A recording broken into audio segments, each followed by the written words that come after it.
তো hi guys, তোমরা সবাই কেমন আছো? আশা করছি খুব ভালো আছো, আর তোমাদের আশীর্বাদে আমিও ভালো আছি। তো আজকের থাম্বনেল দেখে তোমরা বুঝে গেছো আজকে কি নিয়ে কথা বলবো। তো হ্যাঁ, আজকে এসইও মানে এসইওর ব্যাপারে তোমাদের সঙ্গে কথা বলবো।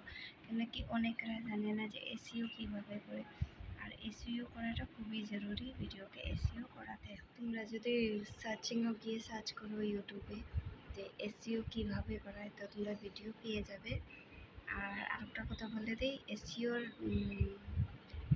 মেন শর্ত হলো মানে ভিডিও সার্চে আসা।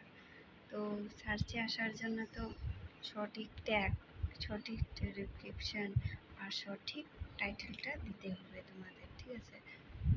আর কিছু হ্যাশট্যাগ সঠিক দিয়ে দিবে, তাহলে দেখবে তোমার ভিডিওতে এমনি ভিউজ চলে আসবে।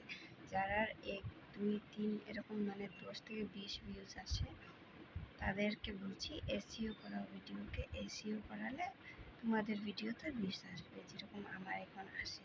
তো আমি আর একটা ভিডিওতে আমি এসইও করাই, এসইও করানোর পরে আমি আপলোড করি। তো এসইও যদি তোমরা করতে না পারো আর সার্চে যদি সার্চ করে না পাও, তাহলে আমাকে একটা মেসেজ করে দিবে, আমি এসইও কীভাবে করাই ওটা তোমাদের সাথে শেয়ার করব। আর তো আমার সাথে যেটা হয়েছিল, আমি যখন নতুন ইউটিউব খুলেছি তখন আমি কিচ্ছু জানি না ইউটিউবের ব্যাপারে, যে কীভাবে কী করে টাইটেল সঠিক লাগানো লাগে, ডেসক্রিপশন লাগানো লাগে, তারপরে ট্যাগ লাগানো লাগে। আমি কিচ্ছুই লাগাতাম না, মানে ভিডিও বানাতাম আর আপলোড করে দিতাম। কিন্তু এগুলো যে কিছু হয়, এগুলো আমি কিছুই জানতাম না। কিন্তু আস্তে আস্তে সব এখন বর্তমান সবই জানি, তার জন্য এখন ভিডিও ভিউজ আসে। যখন আমি ফার্স্ট ভিডিও আপলোড করতাম তখন আমার ভিউজ আসতো না, মানে 10 থেকে 20 আসে আটকে যেত ভিডিওটা, মানে আর চলতো না। তো ওইটা একটা প্রবলেম গেছে আমার।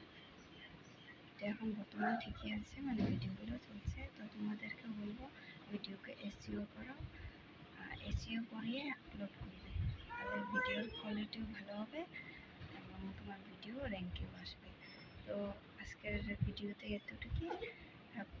তো দেখা হচ্ছে আরেকটা ভিডিওতে। তোমাদেরকে বারবার বলছি যে ভিডিও এসইও করাবে, এসইও করলে ভিডিও তোমার র্যাঙ্কে আসবে, আর র্যাঙ্কে আসলে ভিডিও ভাইরাল হবে। তো আরেকটা ভিডিওতে দেখা হবে। Tata guys.